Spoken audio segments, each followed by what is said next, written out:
Today we're going to talk about the 7 worst foods for joint pain and arthritis, and then I'm going to go right into the foods that you should eat for arthritis and joint pain.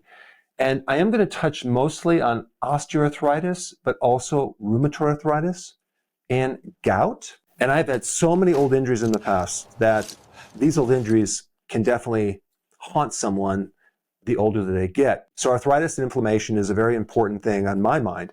So I'm always diving into this topic, and I found something that I want to share with you that is extremely interesting. I just have to give you a couple little basics on some words that I need to define. The first one is a chondrocyte. What is that? It's a cell that makes up your cartilage, okay? So when we're dealing with joint pain, it's important to kind of dig into what makes up a joint and study that. And knowing this information could potentially completely resolve your arthritis pain. What did I find? Well, when I was studying these chondrocytes and how inflammation develops, there's always this reference to this term right here. And before I tell you what the term is, it's something in your cells as a part of the assembly line to help make certain things. And this particular thing in your cells has a job of folding proteins. It's just like you would like folding a paper airplane, right? You have to fold it in a certain way so it'll work. Same thing with your cells. Deep inside, you have this little factory that is manipulating different amino acids to make different proteins in a certain shape. And that thing is called you ready for this? Endoplasmic reticulum. It's a part of the factory in your cell that folds proteins so you can use them. It also has a function of storing calcium. And what was interesting to me is that you have a lot of different things that can happen in the cell. You have a lot of different parts, but they kept bringing up this particular part of that factory having stress that originates the cascade of inflammatory events even before mitochondrial damage. And I found that very, very interesting. All right, so just hang with me. There's a couple more pieces of this puzzle, but that's the first one. The second thing that I learned was even more mind-blowing, because in this chondrocyte, there happens to be receptors for bile salts. Now, wait a second, bile salts? That's in your gallbladder. Why do you have receptors for bile in your joints? That didn't make sense to me. I had to kind of go deeply into this for like an hour or two to really wrap my wits around it. But in summary, this is what I found. There's 2 types of bile. Okay, you have the bile that your liver makes that helps you digest fat, but you also have another bile called the secondary bile, not the primary, that your microbes help you make from your own bile. So basically, they're not actually making bile, they're just manipulating yours in a way that changes them to create other functions in the body that go way beyond just digestion, the digestion of fats. So in other words, there's other important functions of bile salt. And one function is acting as a potent anti-inflammatory in your joints. So apparently some of these bile salts get into your blood and they go to different parts of the body, like your joints, and help protect the joint. And they help reduce inflammation, which is very, very interesting. When I was in practice, I know when people had their gallbladders out or they had some antibiotic, they nearly always got some type of arthritis or joint pain. So it got the wheels spinning on that topic. But then I remembered TUDCA. What is TUDCA? TUDCA is a very specialized bile salt, and it's a supplement that people take. But I had no idea until I looked it up that one of the unique things about TUDCA is that it reduces this ER stress, this endoplasmic reticulum stress. As a very unique benefit, this bile salt reduces stress on the endoplasmic reticulum. And so now it started to make more sense that basically the bile is not just reducing inflammation, it's actually helping the factory that actually is repairing and maintaining and building your joints, because this is a real key part of that process. And so this connection of the bile is super important in protecting this part of the cell machinery, and also to keep the inflammation out of this right here. Because if something happens with that bile and you're deficient and you get more of this endoplasmic stress, then what happens as a cascade of events, you start getting mitochondrial stress, and now we have a breakdown of this whole apparatus. And also calcium is involved because apparently this little endoplasmic reticulum has another function of storing calcium. So you can imagine when we're talking about joints, we're also talking about preventing calcification. So that's just something new, a very foundational thing. I'm going to relate this to the worst foods for arthritis and then also the best foods, so you can then have enough of these from the diet and know how to control that and reduce your arthritis or inflammation in your joints. And maybe you've heard of the gut-brain axis, okay? Well, there's a gut-joint axis as well. And that's where I got the information from. I will share that in the link down below if you want to learn more about it. But apparently these bile salts are potent anti-inflammatory. And I'm talking about the bile salts that come from your own microbes making them. Wild. And just since we're on the topic of bile, I want to touch just more on this TUDCA, which is a different type of bile salt. It's actually bear bile, and they don't take it from bears anymore. They make it synthetically. This bile is very potent in shutting down inflammatory signaling molecules in arthritis, which is this right here. I don't want to give you more complex words. Just realize that TUDCA helps shut down inflammation very potently with all types of arthritis. Now let's touch on another key piece of the puzzle, which is vitamin K2. Maybe you've heard of vitamin K1, which has to do with clotting. And some people take a medication called warfarin, which blocks vitamin K1 so they don't clot as much. And so they're preventing heart attacks. So that's vitamin K1, but vitamin K2 does something slightly different. It prevents calcium from building up in the soft tissues. If you are deficient in vitamin K2 for some reason, you may get calcification in the joints or the arteries, possibly, or even osteophytes, which are little spurs that can happen around the joints. One interesting thing about people that are on warfarin, one of the side effects is not only the blocking of vitamin K1, but also the blocking of vitamin K2. It won't work. And this is why one of the side effects of warfarin is increased calcification of your soft tissues in the joints and in the arteries. I mean, it's pretty wild that you're taking warfarin for the heart with the side effect of having it create calcification in the blood vessels around the heart. Like, that doesn't make sense to me. But what you should know is vitamin K2 is in foods that are higher in fat. So when we get to the diet part, I'll explain more on that.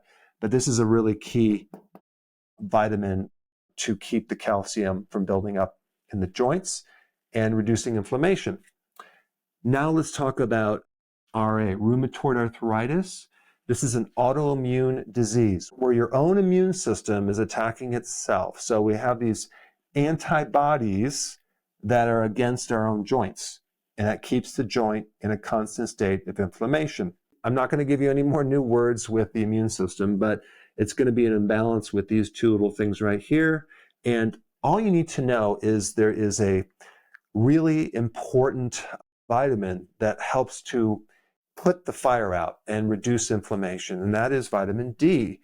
But if you take regular amounts of vitamin D, it might not create a therapeutic effect. In fact, it's probably not going to be. You have to take larger amounts to create this therapeutic effect on the joints, but really you're creating it on the immune system, because rheumatoid arthritis is more of an immune problem than a joint problem, because there's a lot of different autoimmune diseases. Rheumatoid arthritis is just one of them, but it's a problem with the immune system. So as far as the amount of vitamin D you would have to take, I would take at least, at the very minimum, 20,000 I use, but probably 30 or 40.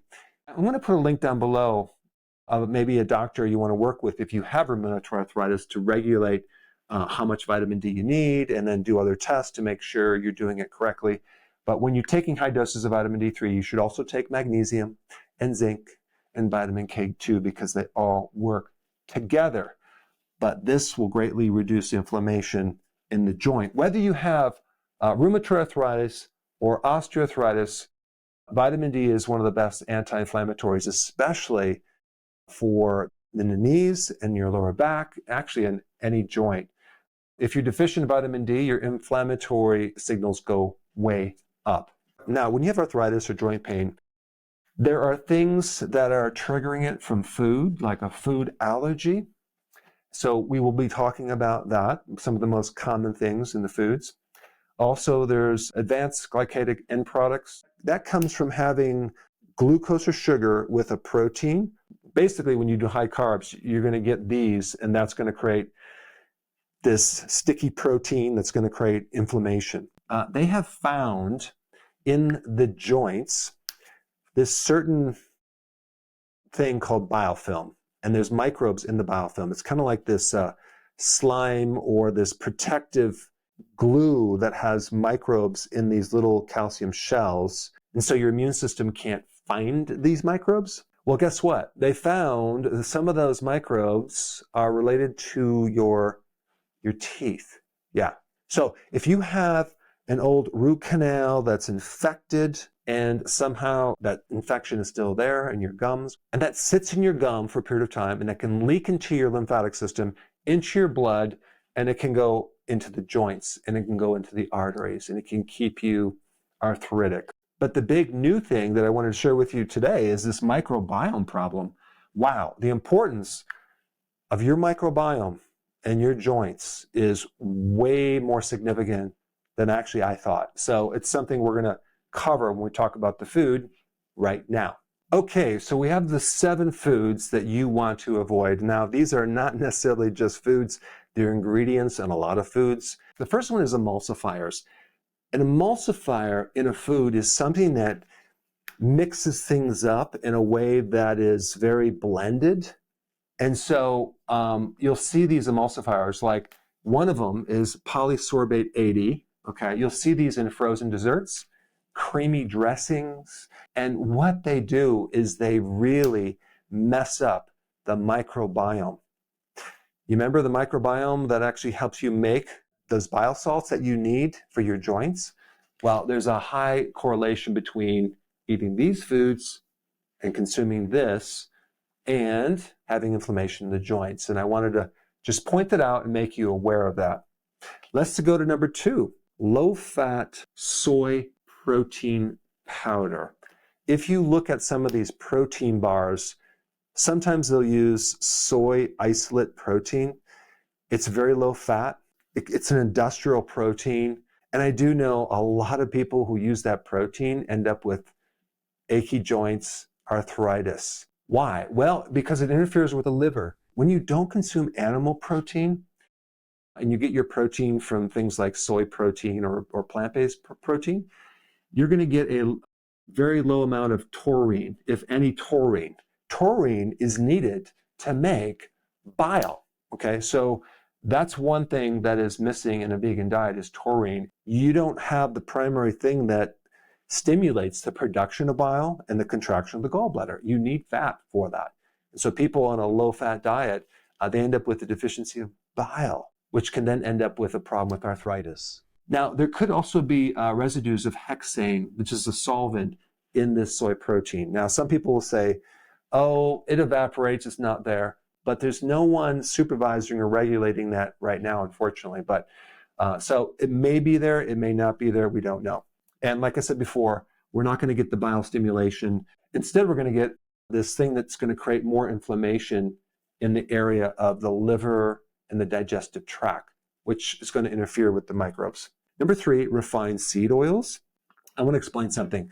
When they have done studies on seed oils, they have actually said when they replace the saturated fat with these seed oils, there was an improvement in cardiovascular function and insulin sensitivity. And I'm not denying that. My point is, what type of oil did they use? Did they use the typical oil that people get when they go to a fast food restaurant where it's heated and reheated for days or weeks? Absolutely not. So there are seed oils that are cold pressed, very, very minimal refining. And then you have the typical oil, which is refined, bleached, deodorized, heated to 570 degrees. When you heat those oils, you create byproducts called aldehydes, which create a lot of damage in the joint and in the arteries and also in your mitochondria and in the cells that regulate insulin. So yeah, you can hypothetically say that these oils are fine, but what about the complete picture? What about the byproducts that are created from the heat and the reheating, as well as the aldehydes that are created once these seed oils are embedded into your membranes? Some of these oils, safflower oil, if it's cold pressed, or even the sunflower oil, has a much lower omega-6 fatty acid and much higher monounsaturated fats, just like avocado oil and olive oil. But that's completely different than what most people consume or buy at the store. So this is why, number 3, refined seed oils are very inflammatory, especially for your joints. Okay, number 4, alcohol, especially beer. So beer will turn into something called purines, which then can create problems with gout, and it can create inflammation in the joint. Beer also has carbohydrates, so it's going to create a spike in blood sugar and create inflammation. And it's not just the beer that will create problems with arthritis, the wine and hard liquor, because it messes with your liver, and anything that destroys the liver will cause arthritis, unfortunately. Number 5, casein A1 protein, okay, A1. A2 is less of a problem, but the commercial milk that they sell with A1 is the one that a lot of people have a problem with, and especially if it's condensed into these two things right here, sodium caseinate and calcium caseinate. These are like super concentrated casein A1 protein that is going to flare up your joints, and it's in a lot of the bars. It's a very cheap protein they use that comes from China. So you have that. You also have a concentrated casein A1 protein in cheese, like the American cheese. So you want to avoid these casein conventional powders that they have. They actually put it in infant formula. Probably why children develop allergies to milk, right? Not good. If you're going to do milk protein, it's the A2. If you do sheep cheese or goat's cheese or even cow's milk cheese, you can actually find it A2. It's much, much better. But the conventional milk with A1 protein is from grain-fed cows, not grass-fed cows. And if we also compare milk to cheese, like cheese is going to be way more concentrated in that protein, so you'll probably have more reaction to cheese than you would milk. All right, number 6, modern wheat compared to some of the ancient grains. You know, I do a lot of videos on wheat, and yes, it's a refined wheat product that'll spike your blood sugars because the carbohydrate in there is a super high glycemic starch called amylopectin A, which not only will spike your blood sugars higher than sugar, it's also highly inflammatory. That's one thing. You also have this WGA, wheat germ agglutinin. That is something that is almost as inflammatory as gluten. It's a type of chemical that attaches to your gut wall and it can create leaky gut. And then we have glyphosate, right? Now, most wheat is not GMO, but they still spray this herbicide, glyphosate, as a drying agent. And you're getting like a lot more of it that way. And if you're exposed to this, not only is this going to affect your microbiome, but it is connected to inflammation. And then we get gluten. Gluten is another protein that humans have a difficult time digesting. The byproducts from gluten can give a opioid-like effect, which kind of numbs the area initially, and then all of a sudden you end up with pain that's delayed. There's just a lot of issues with gluten and arthritis and gluten and inflammation, gluten and thyroid problems. And then, of course, we have high fructose corn syrup. This is not just sugar. This is an industrial type of synthetic sugar that's higher in fructose that has been known to create a lot of inflammation in your liver and insulin resistance in your liver, which is going to create inflammation directly and indirectly. So there's really no turn-off switch. So people can drink a lot of it without kind of being satisfied. So it's very, very dangerous. So these are the foods to avoid. Let's talk about the foods to eat.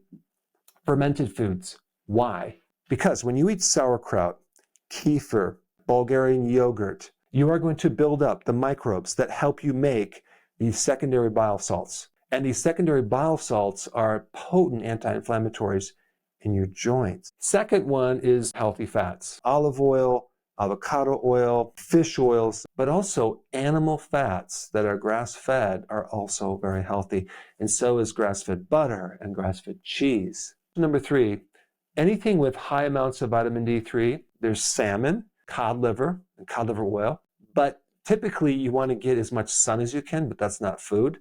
So then some people in the winter take it as a supplement. But when we're talking about arthritis, you're going to have to take the therapeutic dosage of vitamin D at the very minimum 60, but shoot for 70 or even 80, or sometimes even a little bit more, depending on what type of condition you have. If you have also an autoimmune problem, you need it high because that's when the magic starts happening with inflammation. Also, make sure you take vitamin K2 and magnesium to offset any problems with that. Of course, omega-3 is going to be in the fish, cod liver oil, very important. And then also the sulfur foods, onions and garlic and cruciferous vegetables, very high in sulfur because the joints like sulfur. And then, of course, just make sure you have enough collagen from bone broth because part of that joint is collagen. And if you're just eating, regular meat like hamburger or steak, that has a small percentage of collagen. If we take a look at our body and look at how much protein we have, and then we look at how much collagen we have, we need at least 30% of that food collagen. But when you look at a steak, it's only like maybe 2 or 3 or 4, maybe 5% collagen, because people like tender steaks, right? They're not consuming this grass-fed, grass-finished steak that's really hard to eat because you're chewing it all the time. But that's because of the collagen. You might have to get your collagen another way. I already talked about vitamin D, K2, magnesium. I want to just mention, keep your iron low because too much iron can create arthritis. Iron is one of those minerals that it's very hard to get out of the body once you get it in there. So like cooking with an iron skillet is not good.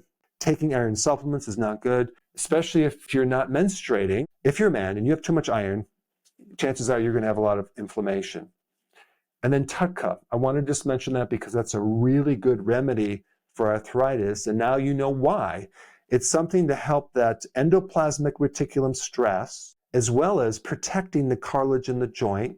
And because TUDCA is such a fascinating compound, if you really want to understand all the things it does, you want to see this video right here. Check it out.